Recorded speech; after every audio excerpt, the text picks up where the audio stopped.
वनाधिकार कायद्याची अंमलबजावणी झालीच पाहिजे। या फॉरेस्टरांचं करायचं काय? या फॉरेस्टरांचं करायचं काय?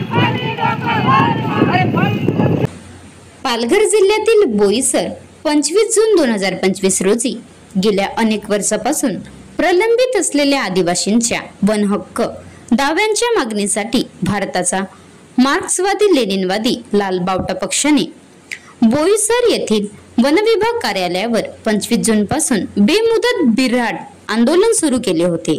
अखेर प्रशासनाने सकारात्मक पाऊल उचलल्याने सर्व दावे निकाली काढण्यात आले आणि आंदोलन मध्यरात्री स्थगित करण्यात आले। सकाळी बोईसर एसटी डेपो येथून आदिवासी नागरिकांनी 2-2च्या रांगेत शिस्तबंद रॅली काढत आंदोलनाची सुरुवात केली। डोक्यावर लाकडाचे भारे, टोप, कांदा, बटाटा, तांदूळ व स्वयंपाकाचे साहित्य घेत आदिवासी महिला, पुरुष मोठ्या संख्येने या आंदोलनात सहभागी झाले होते। मोर्चा बोईसर वन विभाग कार्यालयावर पोहोचताच पोलीस व वन विभागाच्या अधिकाऱ्यांची मोठी धावपळ झाली। मोर्चाचे रूपांतर सभेत झाले आणि भाषणाच्या माध्यमातून आंदोलकांनी प्रशासनावर तीव्र टीका केली। राज्य सचिव आदेश बनसोडे, जिल्हा सहसचिव कॉम्रेड शेरू वाघ, शहापूर तालुका सचिव कॉम्रेड भगवान मनने, डहाणू तालुका कमिटी सदस्य वामन किंड्रा, किरण दुबडा यांनी जोरदार भाषणामधून वन विभागाची निष्क्रियता उघड केली।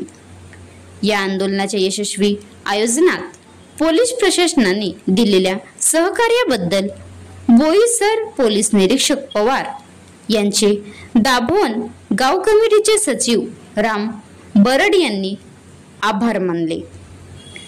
Maharashtra live news reporter Shailesh तांबडा, राज्य प्रतिनिधी पालघर। आता गाडीवर मोबाईल नंबर नाही तर इमर्जन्सी QR कोड वापरा, जे तुम्हाला अडचणीच्या वेळी साथ देईल। बनवा व्हिडिओ, पाठवा व्हिडिओ, आम्ही तुमच्या न्याय हक्कासाठी लढा देऊ। ताज्या बातम्या व घडामोडींसाठी पाहत राहा फक्त महाराष्ट्र लाईव्ह न्यूज। आजच आमच्या चॅनलला सबस्क्राईब करा, शेअर करा, कमेंट करा आणि हो, बेल आयकॉन दबायला विसरू नका। जय महाराष्ट्र।